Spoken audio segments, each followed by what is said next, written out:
There we go. Can you hear me? Hello. Yes, we can still hear you. And All now right. you can hear us. Yes, I'm so sorry. Thank you very much for your patience. I do apologize. I'm obviously all ears.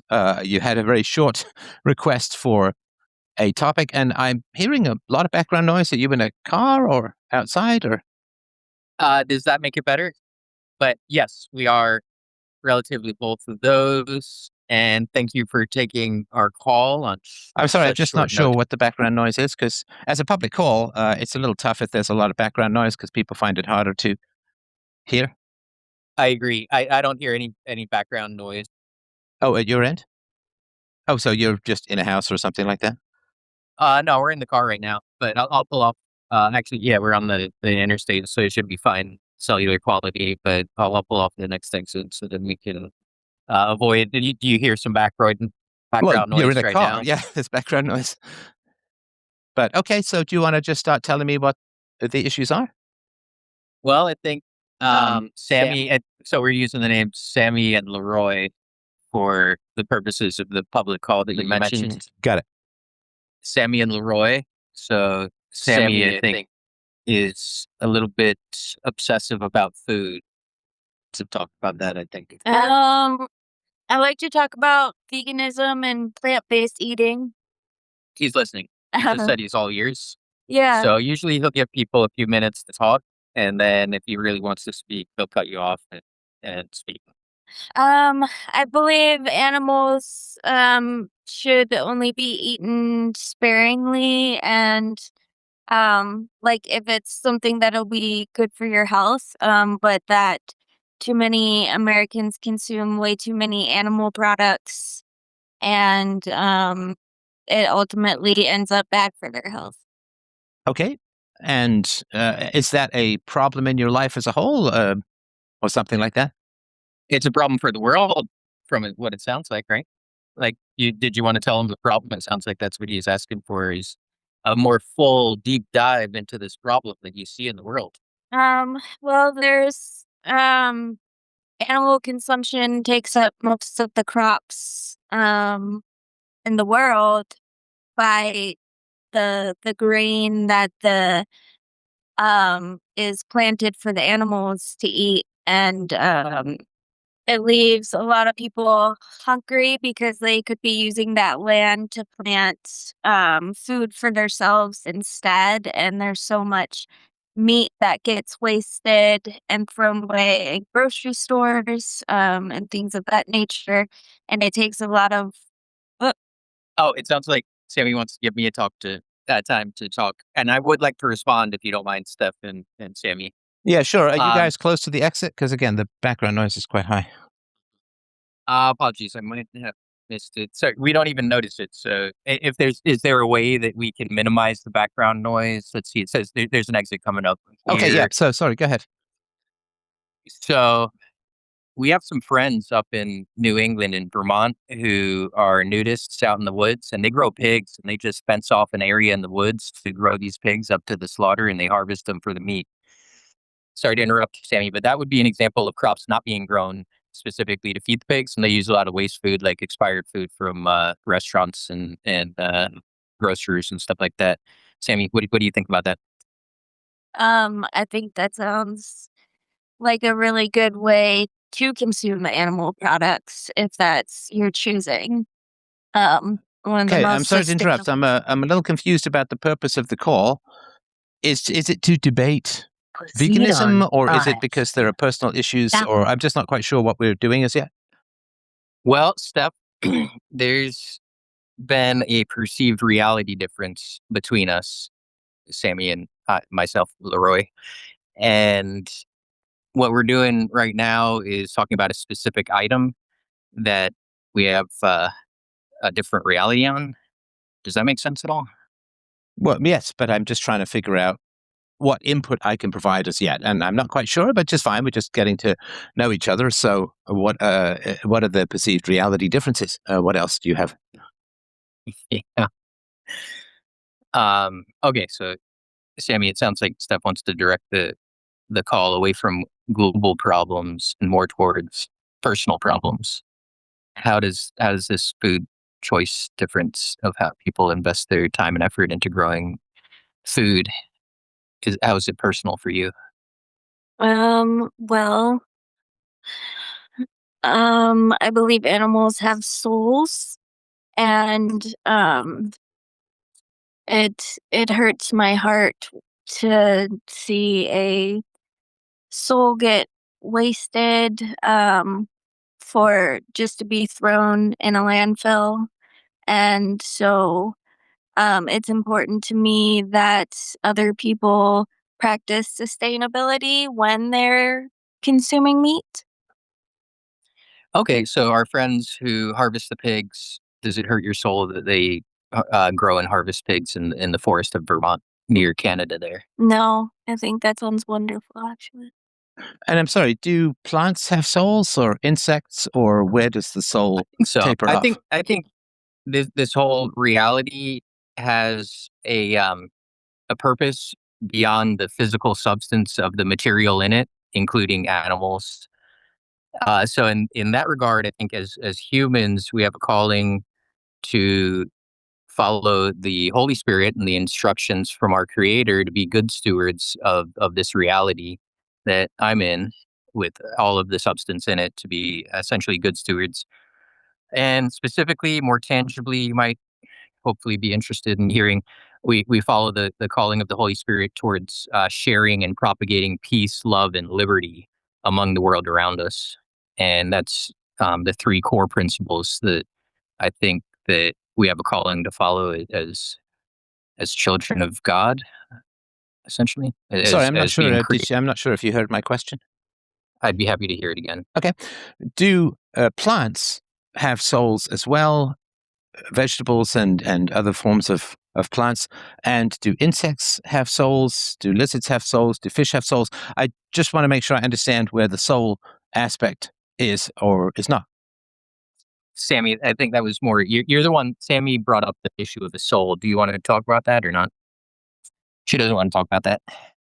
Sorry, I'm not sure. Why wouldn't we? Why wouldn't? I'm not skeptical. I'm just want to understand the thinking. I mean, obviously, we don't want souls to be harmed for wasteful reasons. I'm just not sure where the souls thing is. Is it mammals? Is it other forms of animals? And I'm not sure why we. I'm not trying to catch you up or criticize. I just want to understand the belief system. Hmm. So I was talking about my beliefs there, that all of the matter, which is a minority of the existence, if you look at the space between matter, for example, and the other spaces that we don't have the perception to see. So this physical matter is what we're most intimately connected to. So we use it for this objective reality between us so that we can share a reality. And as far as the connection between all matter in this universe that we experience together, I'd say there is a connection that could be described as a soul that is able able to interact, like the physical at the very least, through through an infinite web of connections. I'd say all matter in this universe is connected, and the individual souls, I guess, of each piece of matter can interact. So as far as the soul, we would need to define soul. Is what it sounds like. Stuff you're asking Well, I mean, I'm for. just trying to understand because we obviously can't exist as creatures without consuming organic matter. So if it's not animals, maybe it's lizards, or if it's not mammals, lizards or amphibians or fish or plants. And so I assume that, and to me would be logical, and I'm certainly happy to be corrected, but I would assume that if it is wrong to eat creatures who have a soul, then there must be organic matter that doesn't have a soul, which I assume would be plants or maybe fish or something like that, seaweed. I Of don't know. course, Right. So of I'm just course, trying and to it's a understand personal the choice. thinking.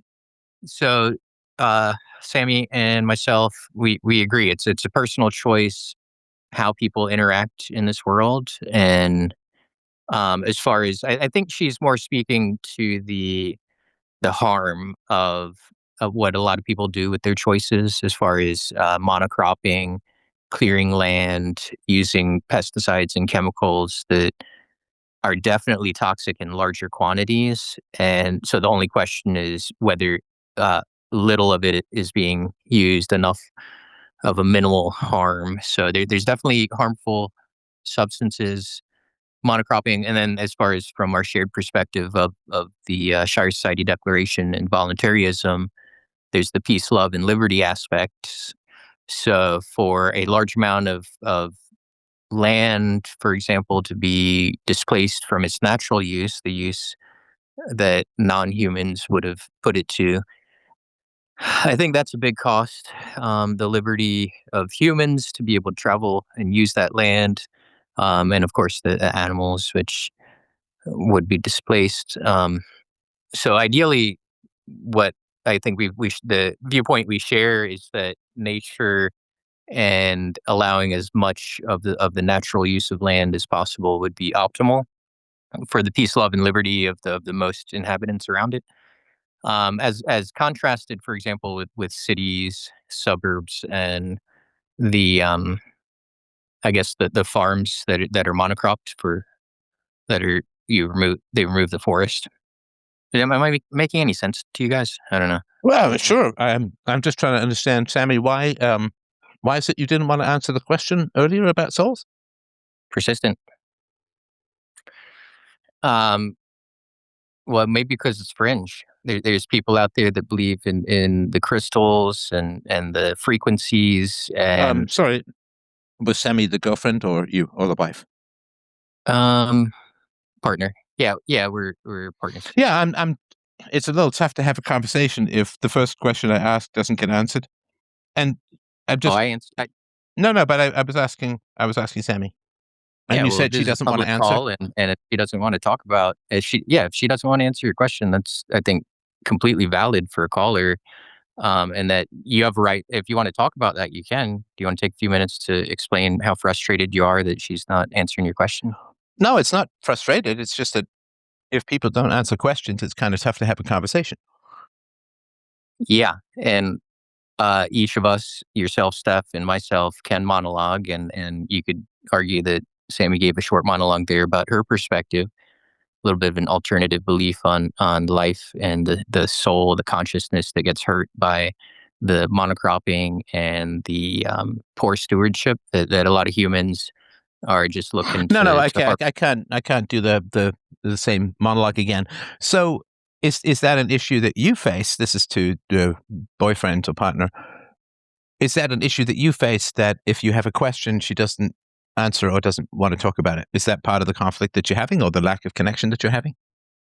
For sure. Yeah, if I agree with you that if someone doesn't want to talk, then that's a verbal that prevents some verbal intercourse to happen, because verbal Okay, intercourse so would be both that's fine. Sorry, verbal. so sorry to interrupt. I So was in the middle Sammy, of let's explaining, but I'll let you take it from here. yeah, sorry, so let's drop the soul thing. That's totally fine.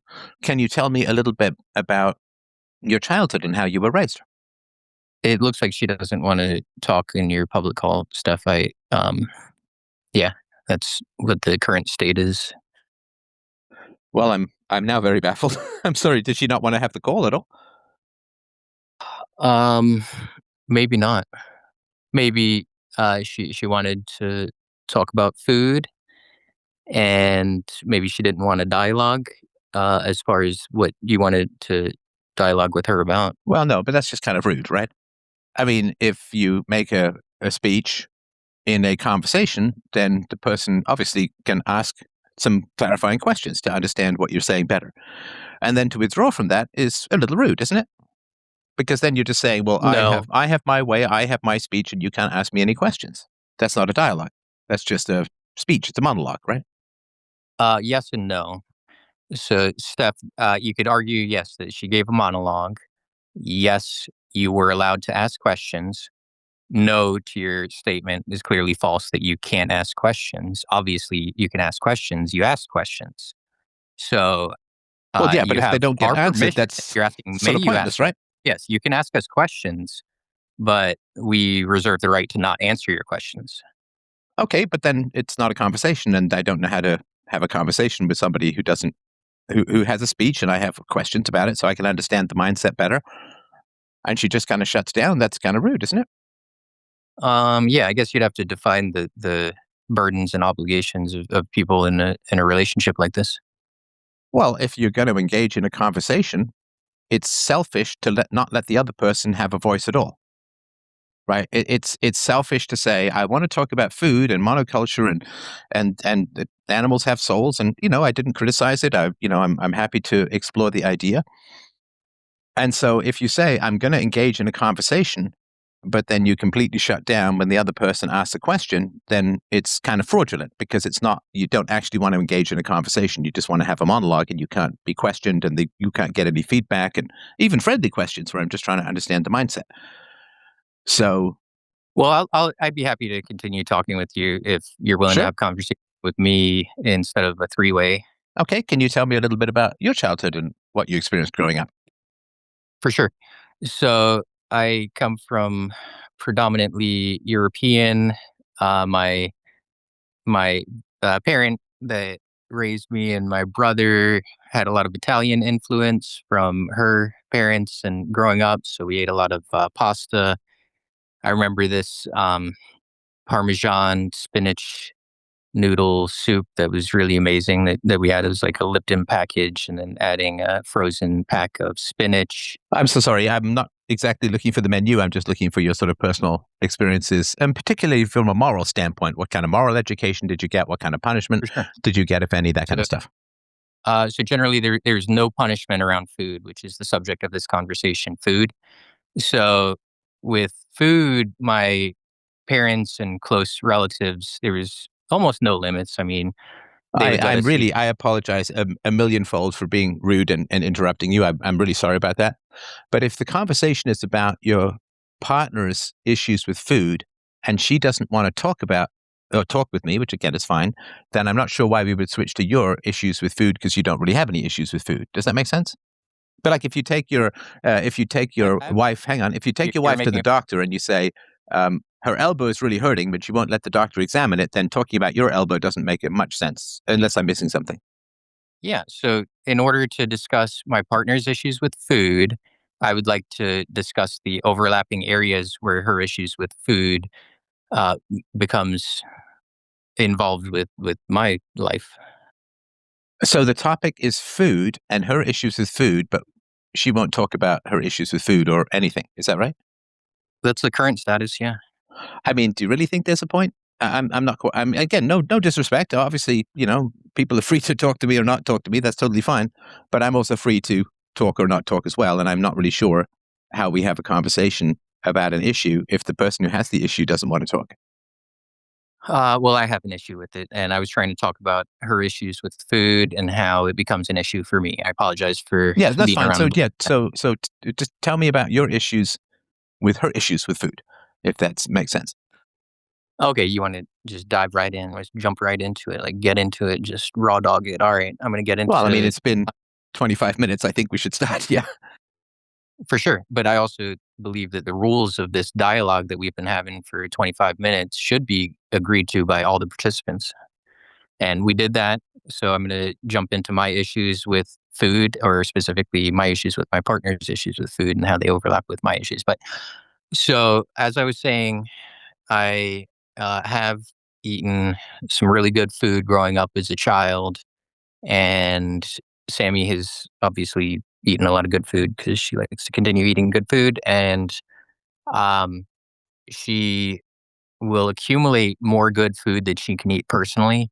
And then the food will go to waste. And from my childhood, um, I guess my life, it's like we try to portion out what we're going to eat. And then whatever you put on your plate is what you eat. And then to leave food on your plate and throw it away is almost like a sin. Obviously, it's not a sin, but it's a waste of food. And that's something she talked about in her monologue a little bit, is how the waste, I think she might have touched on that, the waste of farming and whatnot. So we share that belief that wasting food to some extent could be bad. As far as why, it seems like she touched more on the wasting food might only be bad if it's like animals, if the animals are being hurt and as souls are wasted. Whereas for my belief, which I tried to explain a little bit, was that wasting any kind of value, essentially, like when you harvest value. You don't put it on your plate and then throw it away. Now, of course, there's sacrifice, which is a totally different subject. If you did want to accept that blood sacrifice, specifically Jesus Christ being sacrificed for the sins that we've all made in life, I'd be happy to discuss that also. But did I touch on my issues with her issues with food enough, or do you want to explore any of Well, those? is there conflict between you as a couple on the issues of food? Well, that overlaps with spending, and so she'll spend all of her money buying things that are some of them are more quickly going to waste, and then other might take a longer time, but often go to waste. So she doesn't like food waste and wastes food? Again, I'm trying to follow here. I mean, nobody likes food waste, and occasionally you Well, forget about something in the back of the fridge or whatever, so that's going to happen, I think, to just about anyone. But I'm still trying to figure out what the subject of the call is about. well, that's a good question. I don't think she minds if it's like vegan food that's wasted is the issue. So she will accumulate and buy vegan food and let it go to waste. And she wants me to buy more of that. Um, yeah, the issue is I don't eat a lot at one time, and so Leroy usually has no problem eating my leftovers that are not able to fit inside of my digestive system. I'll be right back. You two can talk for a minute, please. I'm sorry, where are you going? I'm gonna buy gas. I'm parked at a gas pump, so I'm gonna pay for the gas. I'll stick the nozzle in. It's really is the And strangest call-in show I think I've ever had. That's fine. That's fine. Okay, Sammy, so do you want to tell me a little bit about your upbringing and what you experienced as a child? Um, well, I came from like a rather um redneck kind of family, I guess you could say. And they always told me that God put animals on this earth so we could eat them. But as a child, it just never felt right to me. So it's something that's always been with me of not eating animals, just something that I felt like worked for my soul. And I was shamed a lot for choosing not to eat animals and punished for it as well. Um, okay, And how were you punished? like my father would forcefully shove meat into my mouth because I didn't want to eat it. Oh, gosh. I'm so sorry. So he would Thank just you. jam food in your mouth and force you to chew or something like that. Yeah. Oh, I'm so sorry. That's just appalling. It's so strange the conflicts that parents get into with their children about food. It's all this weird, complicated, half fascist control of the body and all that kind of stuff. But I'm really sorry. That's just terrible, terrible behavior in my view. Yeah, thank you. I appreciate your kind words. Were there other punishments in the house, like spanking or switches or confinement or timeouts or something like that? Yeah. Well, I was left isolated a lot. Like my parents would lock me out of the house and then like go on vacation. So it was really like I was left to fend for myself growing up as a child. Like I taught myself how to cook and taught myself how to do basically everything. And there was a lot of yelling in my household. So as an adult, I learned nonviolent communication and how to, try to talk people down from their anger. Okay. And what about your mom? Um, what exactly about my mom? Well, your father was pretty aggressive. The yelling and so on, was your mom doing that, or was she physically aggressive as a parent? Yeah, yeah, she was.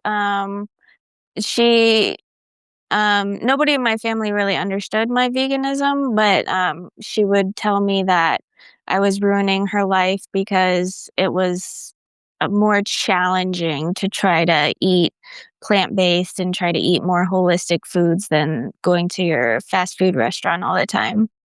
Right. Okay. And how often would you get punished as a child? Um, I'm not sure exactly. I have a lot of PTSD, so it's hard to remember my childhood. I'm But sorry, is the PTSD from your childhood or other things? yeah, PTSD from my childhood, PTSD from military service, and um, abusive relationships. Oh, so you were a vegan, and it's an unusual combo to be a vegan and to go into the military. But okay. And were you, I mean, just roughly, was it like once a month, once a week, twice a year, a daily? Just again, I know it's hard to come up with exact figures, but I'm just trying to get a rough sense. Whether you would get punished as a Probably child. daily. In, if you count yelling as violence. Yeah. So, I mean, you were aggressed against considerably, like thousands of times as a child. Correct. I'm so sorry. That's, I have a daughter myself, and it's incomprehensible. I do not understand why parents do this kind of stuff. It's so ridiculously unnecessary and counterproductive and immoral. And so then, did you join the military quite young? Um, it's hard for me to talk about my military experience. Okay, no problem. And roughly, how many abusive relationships would you say that you were in before you got into this one? Um, just one really. I was in a marriage for 10 years, but talking about abusive relationships isn't really a subject that I would like to discuss right now. Sure. What's your status of your relationship with your parents at the moment? Mm, I don't speak to my father, and my mother and I are on pretty good terms. Are they still together? No. When did they split up? When I was a young child, so probably in like 1995. Okay. All right. Were you in this? You don't have to give me your age, but you were like in the single digits there? Correct. Okay, got it. And do you know why they split up? It was just toxic. Like I'm not really anything like my family, I guess you could say I was the black sheep of the family, but just a lot of aggression and anger, and that's kind of all I really knew growing up. So as an adult, I really wanted to make my life more meaningful than the ways I experienced as a child. Yeah, quite wise. And how long have you guys been together as a couple? We've been together for 3 months, but we've known each other a while. Okay. And what was it that had tipped you over from friends to partners? Well, he's just a very intelligent soul, and um, I kind of fell in love with him the moment I met him, and yeah, we've just been best friends ever since. And sorry, because you knew each other before 3 months ago. How long have you known each other? 4 years. Wow. And you fell in love with him 4 years ago. You're a patient soul to wait almost 4 years. Okay. Yeah, thank you. And what have you talked at all about sort of the purpose and long-term goal of your relationship? We've discussed marriage. And do either of you have any kids? Yes. Is that, I mean, if you don't want to talk about it, that's fine. Is that you or your partner? Yeah, that's something I'd rather not discuss right now. Sure, no problem. Okay. And when you were friends, did you have any particular conflicts over these kinds of issues, or have they shown up more that you're dating? Um, no, we never really had conflicts like that. We get along quite nicely, and we share a lot of similar values and goals. Okay. And do you want to have any more kids? Yes, that's something that we've discussed. Okay, got it. And are you largely on the same page about peaceful parenting and this kind of stuff? Yes, correct. Homeschooling, all the tasty libertarian Mm-hmm. bases. Okay. All right. And if you do get in conflicts as a couple, how often does that happen? Mm, I'm not sure I really can say. We're really working hard on developing our relationship and becoming stronger as a couple. Um, so like focusing on the positives. and moving like forward in a peaceful manner is really where I aim to be. Okay. So you're getting along well as a couple. You both have similar values, and you want kids. You want to raise them peacefully. I mean, it sounds great. Mm. Thank you.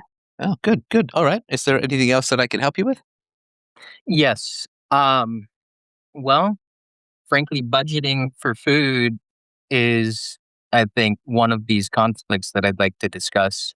I think Sammy would like to budget closer to $3,000 a month on food, where I would favor. $3,000. I'm so sorry. I'm sorry. Oh, I'm so sorry. That's fine. The number is kind of staggering to me. That's for two people. Here's Steph. I didn't finish my sentence. No, So- it's okay. I'm allowed to express surprise in the middle of your sentence. I'm just telling you my honest response. So go ahead. So she's moved the needle. I'll just say that currently I'm at about 1,000. That I think is a better budget target. Okay. Sorry, is there more that you want to add? I agree to that. So she's agreed to 1,000. Oh, I feel like you're doing my job without me, which is great. Oh, I don't mind sitting back and watching it happen.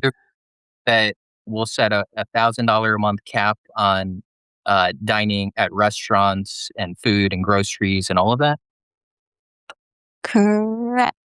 That includes money that either one of us spends on food. $1,000 a month.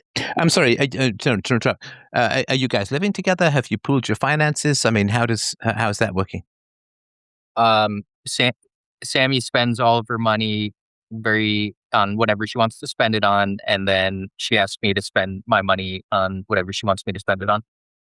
Did you hear me, Hila? I did. Sorry. I think I heard Sammy laughing, and I wasn't sure if she wanted to add something. Yeah, that was her laughing. Yeah, that doesn't sound like you say it as a bad thing. Well, I don't know, Steph. Did it sound like I was saying it as a bad thing? Oh, well, I mean, are you guys living together? Well, we live next to each other. Yeah. Okay. And have you pooled your finances? No. Okay. No. And do you have, again, don't get into details, do you have different incomes or assets? Yeah, obviously, Steph. It's It's not obvious. I'm just finding out for the first time. order of magnitude where she gets very limited monthly allowance, and I have the ability to budget more every month than she does, a magnitude more. Okay, so do you have like 5 times her income, or 3 times, or 10 times? Yeah, like 10 times. Okay, so you have 10 times her income, Maybe, and okay, she let's wants just call it to. 100. I'm so sorry. Go ahead. Let's just call it 100 times, just to make it more clear. 100 to 1. You have 100 times her income. I think that would be the best description. Yeah. All right. Okay, so you have 100 times her income, and she wants to spend more than her income, and include your income in her spending. And I'm sorry to talk about you, Sammy, like you're not here. Feel free to interject. But is that the situation? I don't think she has any disagreement with that description, except for that it. What did you say? It makes you sound bad or something. Well, I don't think so. I mean, I'm so sorry, Sammy. You were about to say. Oh, yeah, no, I was going to agree with you. Thank you. Okay, yeah. So, I mean, why do men make more money in general? Because that's how we've evolved. Because we have to pay for a wife and kids, right? I mean, you know the sort of meme about the bachelor who lives on a futon and has the TV stand on the box it came in, right? I mean, men are satisfied with relatively little, but but we make 10 times what we need for ourselves so that we can provide for a wife and children. So the fact that you, as the man, are expected to spend more in the relationship is reasonable, of course, if there's going to be a wife and kids, if that makes sense, which is generally why people get married, pool their finances. They know they're committed. They are husband and wife. They start making kids, and it's not much of an issue, because if a woman is raising, 3 kids, 4 kids, or however many, then she can't work for money outside the home.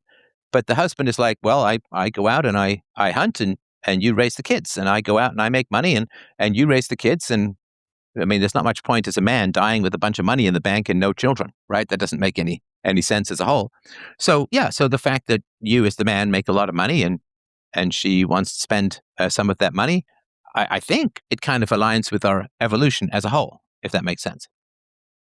Yes. So then it comes down to contracts, like we were discussing a little bit about the monthly food budget.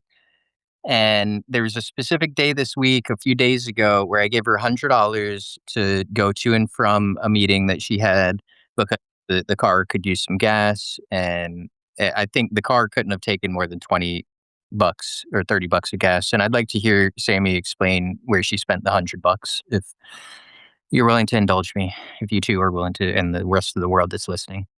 Yeah.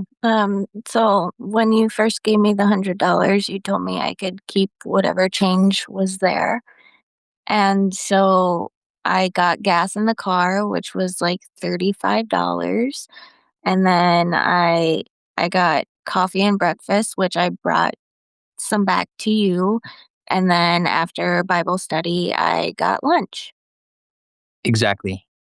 And that was how much did you spend on the food there? Well, I spent I believe about $40, and you told me I could keep the rest of the change, so So I you did. kept $25. Yeah. Okay, so that's the difference, I guess. So if you spend $40 on breakfast and lunch, you extrapolate that out for 30 days, that's $1,200 a month, right? And that doesn't even include dinner. So I guess going forward, we're going to try to stick to the $1,000 a month budget. Is that right? Well, if you're willing to spend 3,000 and that's what you would like to do, then that Have I sounds talked to you guys before? Yeah, I called in a few years ago.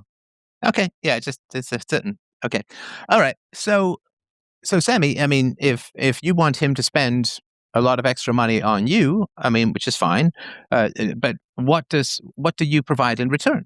I mean, because otherwise you're both providing equal stuff, but he has to spend thousands of dollars a month more on you. And so, in terms of like equality of trade, the traditional trade is the man spends his money on his wife and children, and his wife raises his children and runs the household and frees him up to be more productive out in the world and so on. So, I think if I understand the general issue correctly, then Leroy, do you feel like you are getting equal value for what you're spending in the relationship in some other way? And it can't be sex, of course, because sex is mutual, and it can't be companionship because companionship is mutual.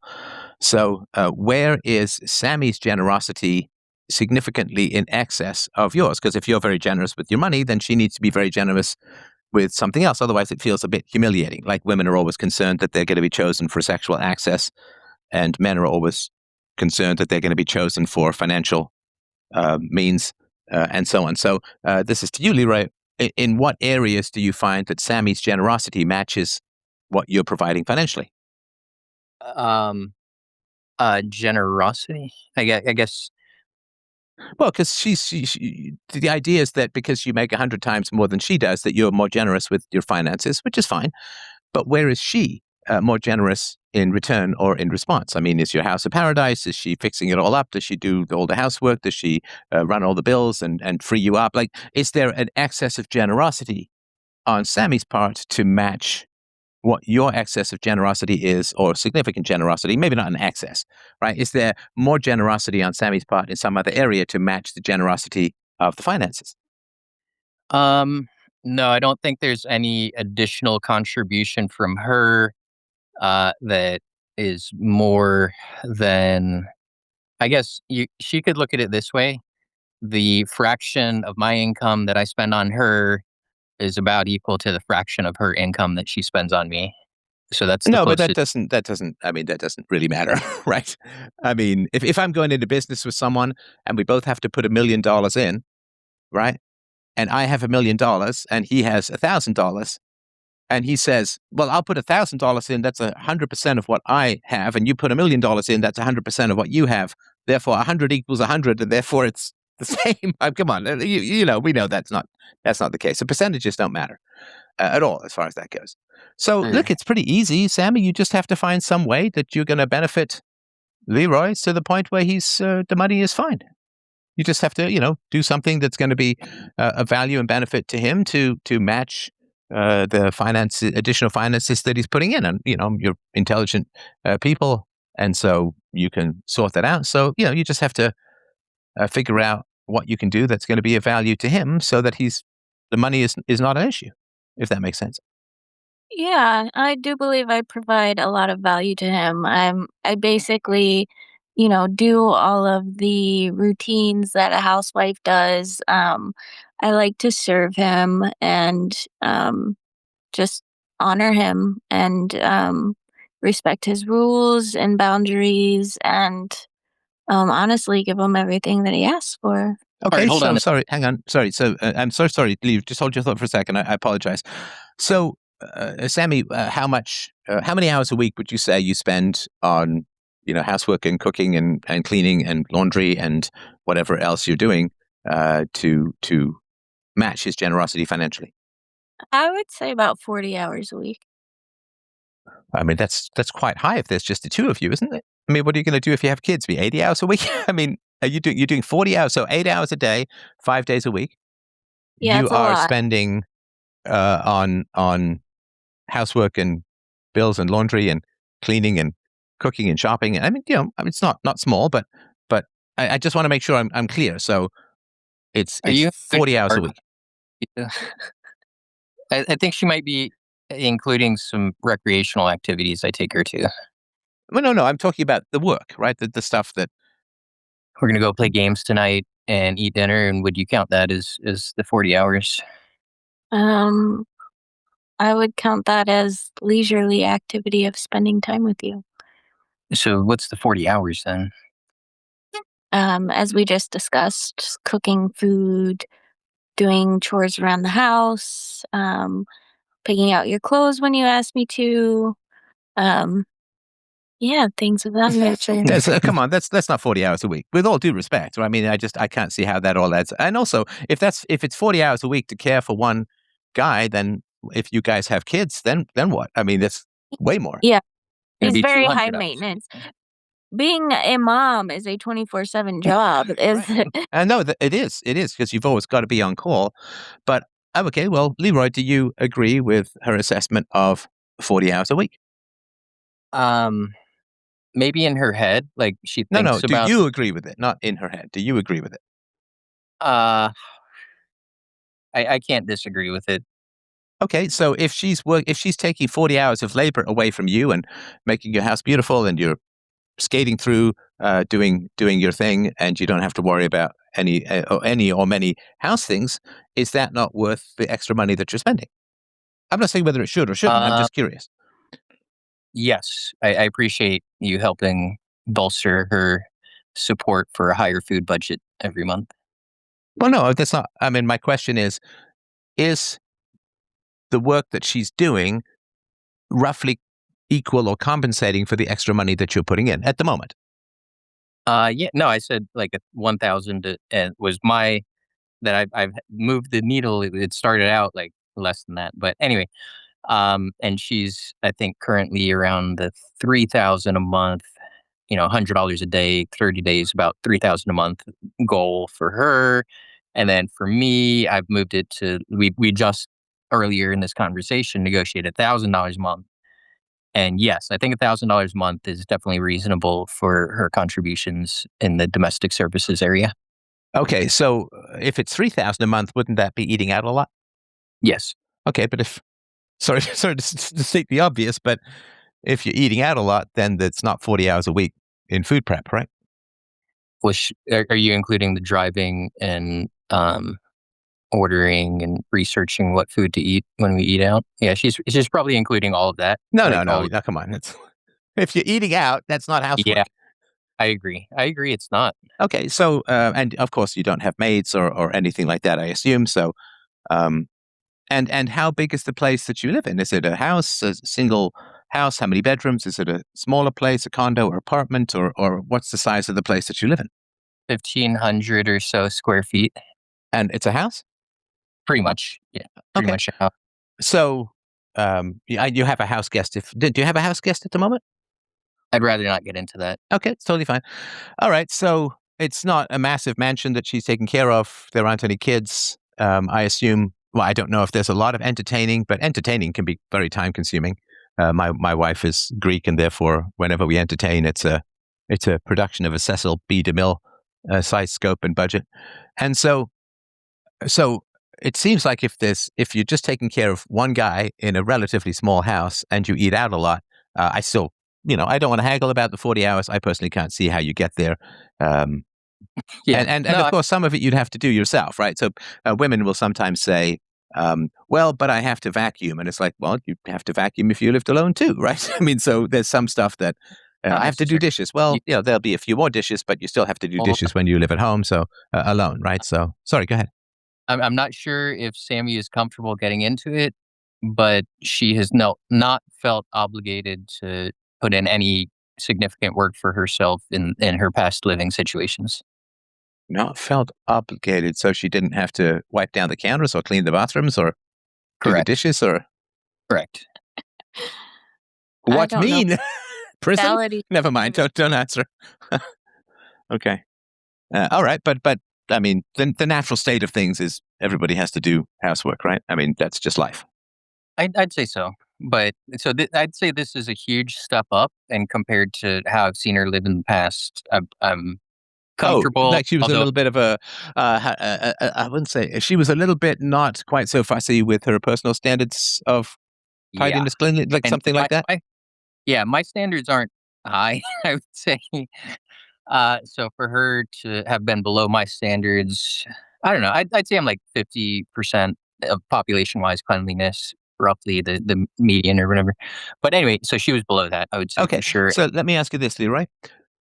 Are you aware or do you feel how many hours of labor Sammy is removing from you every week? Yeah, that's significant, which is why I feel like I'm pretty negotiable on these subjects.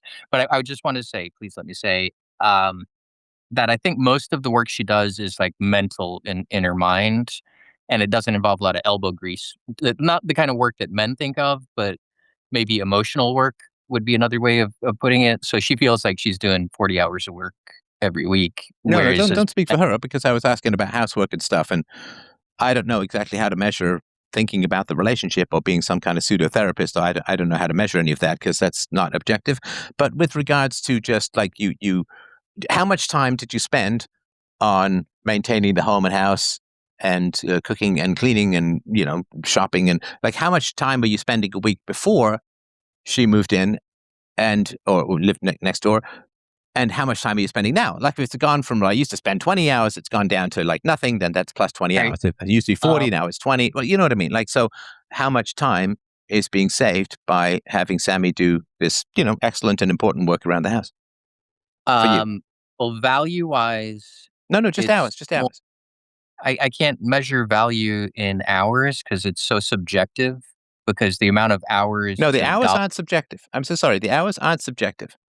Right. So if you used to spend if you used to spend 2 or 3 hours a day, shopping and cooking and cleaning up for your meals, and now that's all handled by Sammy, then that's 2 to 3 hours that has been freed up for you to do more productive things. That's generally how couples work. That if you have a high earning man, then the woman does the stuff that is quote lower in economic value. But what that does is it adds to the overall household income.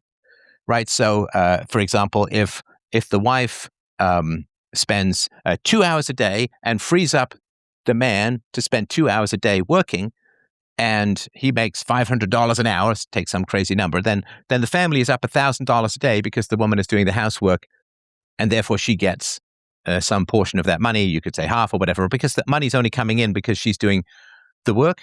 And so that's generally what happens is she would do the work that would make less money or no money, and then you would be freed up to do whatever it is you do that gives you the 100 times income, if that makes sense. Yeah. So I'd say 5 hours a week or more might be a little generous. So she being there cuts the work that you do around the house by about 5 hours a week. I'd say that might be a generous estimate. Well, I just tell me what is a reasonable estimate. A generous estimate is not super helpful. Steph, I've been so blessed with Sammy here helping me that before then, it's difficult for me to think about the work I did, and on a weekly basis, I'd rather just not get into that bad space I was in, having to do my own dishes and stuff like that. Okay, so she's doing 20 hours a month, and how much extra are you spending as a result of her being in the environment? Like Not just food, but the whole thing. So I'd say maybe at least like 2,000 a month extra, maybe 3 or 4 or more would be and then actually we got this big ticket item, but it's kind of mutual expenses. But your question, so this month it's gonna be probably 6,000, like 5 or 6,000 extra this month. Okay, so if she's doing 20 hours a week and you're spending 5,000 extra, then she's being paid $250 an hour. That sounds about right. Okay. I mean, there is, of course, a bit of a difference between 5 hours a week, which is your estimate, and her estimate of 40 hours a week. Although I suppose her estimate is how much time she puts in, and your estimate is how much time it saves you. Sure. And there's the closer you can make a lot those numbers, the better. I'm so sorry. Go ahead. well, there's a lot of subjective values is the problem. As far as nailing it down to a specific amount, there's not a free market for household companions and domestic work where Wait, hang on. Of course there is. Sorry to be annoying, but you can hire cooks and maids and all that sort of stuff. You can hire people to do your taxes. You can hire people to. I mean, you could even hire people to chat with the therapists or whatever, right? So yeah, there certainly is a market for these things. Of course, it doesn't come with love, companions, sex, and all of that sort of stuff. But as far as the labor goes around the house, absolutely, that's a huge market. Yeah, so I think 250 an hour sounds reasonable compared to the amount that the free market would provide the services. Yeah. Sorry, you think that maids and cooks make $250 an hour? Well, not necessarily. So you're right, actually, and that's why food is the subject of our interest in discussing it, because I have no interest in paying her in the food realm because of various differences that I'm fine cooking my own food and buying my own food. So in that regard, and so then you could basically take off. And that's another thing. So the expenses are shared expenses that she's convinced me to spend money on. While it is additional expenses, we both enjoy a lot of those expenses. So about half of that would be, so you could say it's mutual, the benefit of these expenses. So it might be $125 an hour. It could be a reasonable estimate to get people to come out to where I live and do these things. Okay. So the way that the economics of, and it's a very interesting topic, the way that the economics of a relationship work is you have to take sex, companionship, and love out of the equation completely. And the reason for that is, I'm sure, Sammy, and not that I would ever think that this would ever cross your mind, but men find it extremely humiliating to have to pay for sex. And again, I'm not saying this is part of the relationship. I'm not saying this is on anyone's mind. But in order for the economics of a relationship to have to work and to be fair, sexuality, romance, love, companionship, conversation, blah, blah, blah, blah, blah, those have to be taken completely out of the equation. Because, of course, and again, I'm not saying this is part of your relationship, but if there was some woman who said to a man, well, you have to pay me $5,000 a month because I sleep with you, I mean, that would be, obviously gross. And again, I'm not saying that's part of the relationship.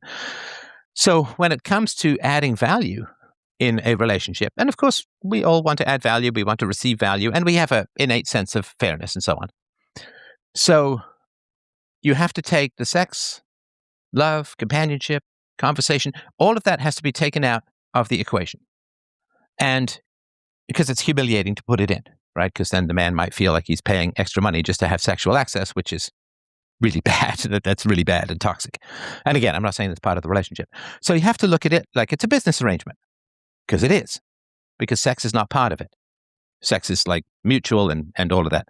So you have to look and say, okay, I am paying extra for a woman to be in my life. And that's fine. Again, that's totally fine. But it sure as hell can't be paying for sex. And it can't be paying for companionship. And I'm here and I listen and blah, blah, blah. I think about the relationship like you don't know. Everybody thinks about their relationships. Everybody works in relationships. That's inevitable. That's natural. So it has to be like roommates as far as economics go, because you have to take the sex and the love out of the equation, because otherwise you're paying for sex or love or something like that, which is wrong. So if Sammy was a roommate, right, if there was no sex involved, if Sammy was a roommate, would you be spending $3,000 a month on food? It sounds like you're asking me. Thank you for the question. So I want to give you an example. This morning, she was really sweet. There's these dates that were dried, and she cut them open. There's no seeds in them, and she stuffed them with peanut butter and sprinkled chocolate on them. And so as we've been out this morning, we actually haven't spent any money, I don't think, on food except for what we had already bought, like I described there. And it sounded like you were eating earlier. Would you mind sharing your own personal experience with food today? So and as far as that goes, I didn't spend anything extra today. Sorry, she doesn't want to answer? Is that right? It's fine if she doesn't. You asked her a question and then you just moved on. And if she doesn't want to answer, that's fine. I just wanted to check what was happening. Well, I'm asking you a question, Steph, as far as what you had for lunch. So to answer your question, I haven't spent anything extra today on food that we hadn't already bought. And then I'm asking you what you had for lunch while we were talking on the phone here. Well, what I've had I had a piece of bread with some almond butter. Okay, so that's similar, very similar to the almond butter with the peanut butter and no, it's not. Sorry, it's not. I mean, it sounds like you have a lovely date thing with chocolate, and I just because I have calls, I have calls all day today, so I just had to grab a quick bite, and so I just put some butter on a piece of bread and put some almond butter on and kind of wolfed it down while listening. So it's not. I sort of did it all myself, and it's not something wasn't prepared for me, if that makes sense. Yes. And I don't know, what is the value difference there between what I got from Sammy and what you made for yourself? I'm not sure what you mean. What's the Well, value difference of somebody making you a sort of special treat and then just wolfing down a piece of bread with some spread on it? What do you mean? I mean, think of those two things in a restaurant. Who would pay more for what? Would you have a restaurant where it's like, okay, here's some bread. You have to bring your own bread. You have to bring your own peanut butter or whatever, and you got to put the two together and eat it, as opposed to someone's going to bring you these lovely little stuffed date things. I mean, the value difference would be. I'm sorry, I'm not sure what you're asking. Of course, the value difference would be extraordinary, right? yeah. So I was just saying, so today I didn't spend anything. She put in some time investment preparing the food, the nice treat. And okay, I can't do this daily thing because I'm asking a more general question. And the general question which I asked was, if you take the sex, love, and romance out of the relationship, if this was just a roommate, would you be happy spending $5,000, $3,000, $4,000 a month extra on your roommate in return for the 5 hours of labor a week that you say you're receiving? Would you be happy to pay a roommate $250 an hour to do the services and the labor and the effort that Sammy is providing? Thank you. So no, I think the specific thing that's missing is better accounting. So I would okay, like. So hang on. So that's why you're dissatisfied. Yeah. I mean, I love my wife. We've been married for 24 years, and the work that she does around the house is fantastic. I've never have any doubt about the value that she is providing. And so I think your concern is that if you say, well, I am making additional financial considerations, I'm paying thousands and thousands of dollars a month extra, basically because we're having sex. Because if she was just a roommate, or, you guys were friends for 4 years, now you've been together 3 months. So if Sammy was just a roommate, just a friend, let's say she had a boyfriend and there was no sexual access, or maybe she was a lesbian or something, like there was no possibility of romance, and she said, well, I'll be around and I'll do 5 hours of work a week for you for $3,000 or $4,000 or $5,000 a month. would you take that deal? Only if the accounting showed, like if she did some better accounting for the last month and No. Come on. No. It's not accounting. Sorry to be annoying. I really apologize for interrupting. It's a clear question. If Sammy was a roommate, would you spend $3,000 or $4,000 or $5,000 extra a month in return for the work you get from her at 5 hours a week? Would you pay a roommate $250 an hour for the services that Sammy provides to you? Nothing to do with sex, if she was just a roommate. Of course you wouldn't. I mean, you can hedge if you want, but just for the sake of course you wouldn't.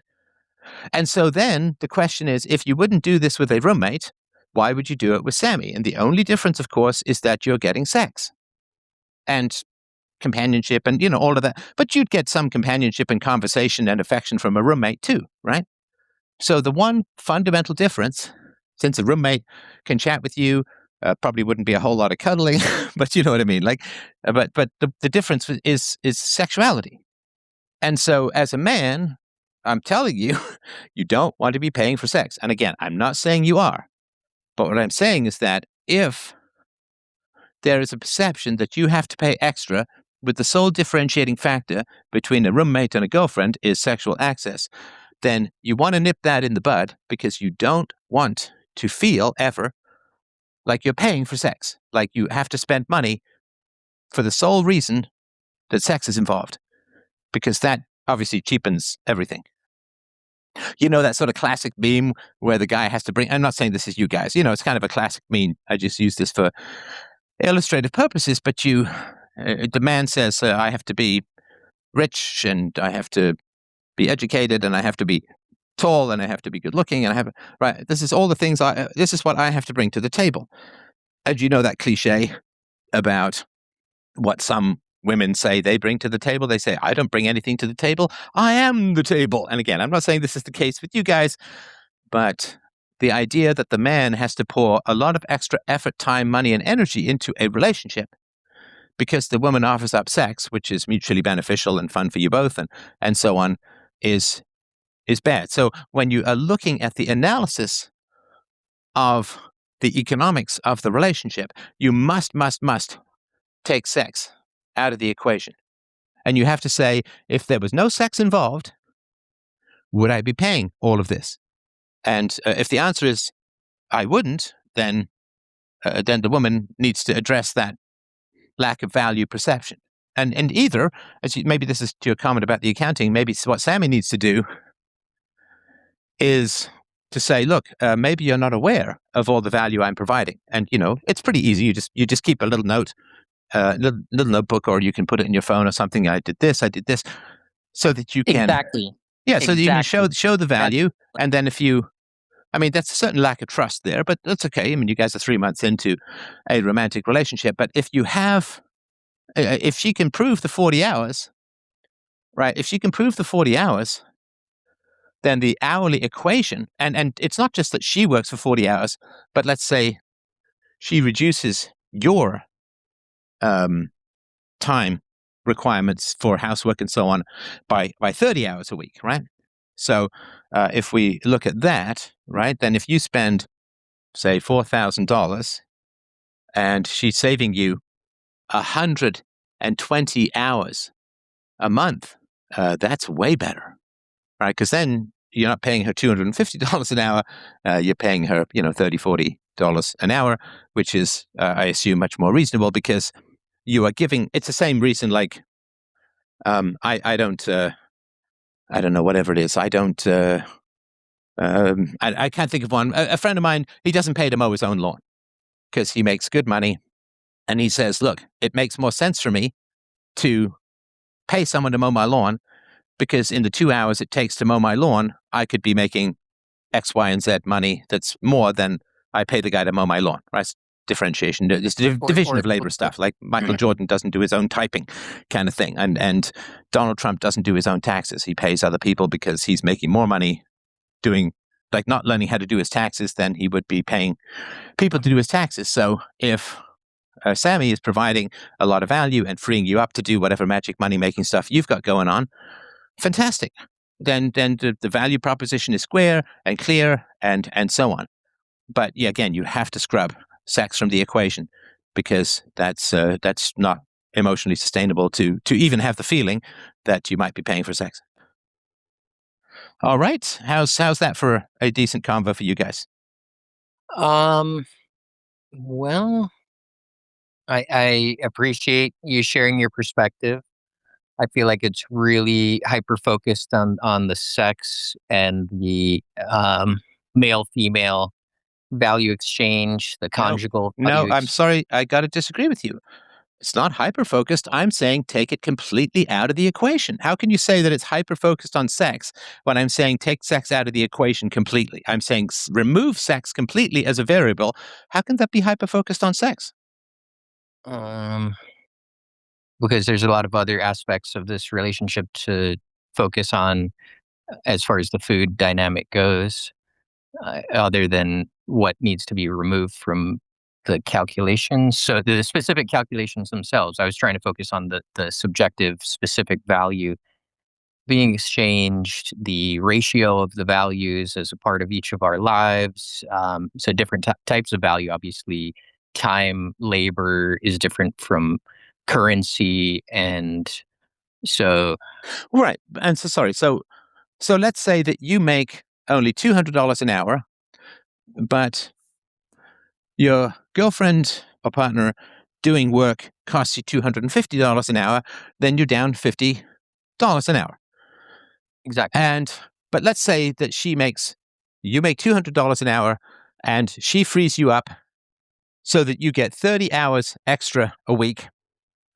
She's making $50 an hour. You're paying her $50 an hour in a sense. You're making $200, so you're up $150 an hour, right? Yeah. Times Yeah. 30 Okay. hours a week. That's $4,500 a week that you're making extra. Times that by 4, you're up $18,000 on a spend of a couple of K. So that's a net benefit for you both. And then you both have a share in that money because she's freeing you up to make it, if that makes sense. Whereas if you make $200 an hour, but you're paying her $250 an hour, why are you paying her more? And for a lot of couples, the only difference is sex, which again, you have to take completely out of the equation. So that's why I think there's resistance to spending more money on the relationship, is because either rightly or wrongly, you don't perceive the value to be coming back. In other words, it's costing you money to be in the relationship rather than the relationship help make you money. Or, again, it's not like having children makes you a bunch of money, but it's very satisfying and emotionally rewarding and great and lineage and blah, blah, blah. So that has a value that is not dollar-based and so on, right? So I think that the conflict is basically just that you, Leroy, do not perceive that our good friend Sunny is providing enough value. And either that's because she's not providing enough value, or you're not clear about the value she is providing, and you just need to sort that out. Thank you. And there is an overlapping interest of ours, not just around food. We discussed a little bit that she would actually change her vegan, I guess, exclusions of meat. She's willing to change, and we could incorporate that into our lifestyle, like our friends who sustainably harvest the pigs, the pork, and then even there's other animals that could be sustainably harvested, like wild turkey, and I think she's mentioned wanting to bag a deer. So I think that's a great shared value. But sorry to sidetrack it. We were talking about domestic services for value change as far as reducing the amount of work that I have to do, increasing the value, the free value coming into my life by having her around. Yeah, and economics is very interesting. Can be complicated. It certainly can be tough because it feels like very materialistic and dollar based. And how could you put a price on? It's like, yeah, but we do put prices on things. Food costs money, gas costs money, eating out costs money, rent costs money. So it is an interesting challenge in relationships to figure out mutual value, especially when, as you say, you make 100 times more than your partner does. So these are just the interesting conversations. You want to be generous with your money, And to your lovely partner's credit, she wants to be generous with the value that she provides. So you just need to find a way to measure that, come to some kind of rough agreement, and then you will both be better off by being with each other, and your relationship will be wealthier and stronger because it's mutual advantage. And if one person feels like it's not equal, then you just need to have those conversations about how to make things more equal. And it is a real challenge when there's a big wealth and asset disparity, for sure. Thank you. You are very welcome, and I appreciate the call, and I hope you guys will keep me posted about how it's going. And thank you for both of you. I guess it was a bit more awkward for your partner, and I sympathize with that. It's a strange situation to be talking and disemboweling your life to some guy on the internet. But I think you both did a great job, and I hope you'll keep me posted about how it's going. And a big hug to you both. All right, bye.